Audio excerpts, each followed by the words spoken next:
Изповед за любовта, която ме избра и ме погълна. Аз съм Думузи, пастир, цар, за кратко. И човекът, когато любовта на една богиня издигна и разруши. Тя е Инана, желание, сила. Буря, която не пита дали си готов. Ще ти разкажа какво е да бъдеш обичан от нея и какво струва това. Когато я видях за първи път, не знаех коя е. Знаех само, че не принадлежи на земята. Стоеше сред полето, а всичко около нея сякаш се подчиняваше. Вятърът се движеше различно. Светлината я следваше. Аз бях просто пастир. Ръцете ми бяха в пръста. Животът ми беше прост. И въпреки това, тя избра мен. Не я потърсих, не я извиках. Тя дойде. Когато една богиня те пожелае, не ти остава място да се скриеш. Тя не обича тихо.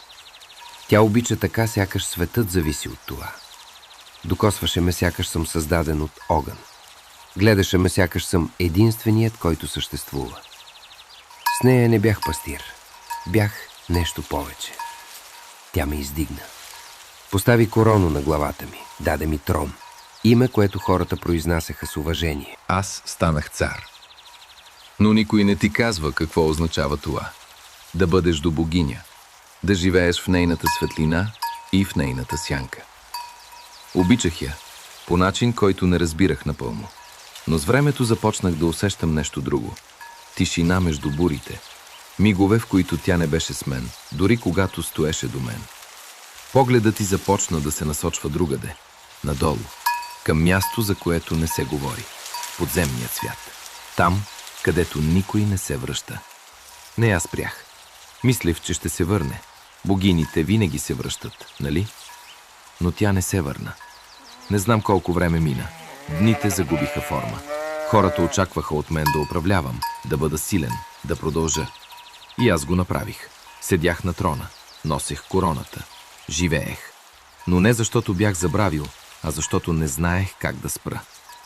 И тогава тя се върна. Усетих я преди да я видя. Светът се напрегна, въздухът се промени. Тя стоеше пред мен, същата и не съвсем. В нея имаше нещо студено, нещо, което не беше там преди. Очаквах да ме прегърне, да ме потърси. Но тя не го направи. Гледаше ме дълго, тихо. И в този поглед разбрах. Тя очакваше нещо от мен. Нещо, което не й бях дал. Болка, разрушение, празнота. Но аз бях оцелял. И това беше грешката ми. Тя не извика, не ме обвини. Само вдигна ръка и ме посочи. В онзи миг разбрах какво означава страх. Не като чувство, като истина. Демоните дойдоха. Не можех да ги спра. Бягах, скрих се, молех се. Извиках името й отново и отново. Същото име, което някога шепнех с любов. Но любовта й не беше същата. Тя ме беше избрала. Сега ме предаваше. Отведоха ме към мястото, откъдето тя се беше върнала. Подземният свят не е тъмнина. Той е отсъствие. Няма звук, няма време, няма надежда. Само съществуване, без живот. Разбрах тогава. Любовта й никога не е била тиха. Никога не е била безопасна. Но историята не свърши там. Сестра ми дойде, застана пред съдбата ми и предложи нещо, което аз не можех. Жертва. Сключена беше сделка. Половината време аз ще бъда там. Половината ще се връщам. Сега живея в ритъм. Когато се връщам, земята диша. Полята се пълнят. Животът избухва. Това съм аз. Когато слизам, всичко се затваря. Студено, празно. Това е тя. Любовта ни не беше равна, но беше истинска. Ако ме питаш дали я мразя, не. Бих я избрал отново, дори да знам края.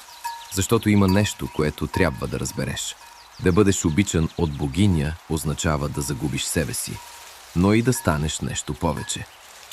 Аз съм Думузи и аз съм причината светът да умира и да се ражда отново.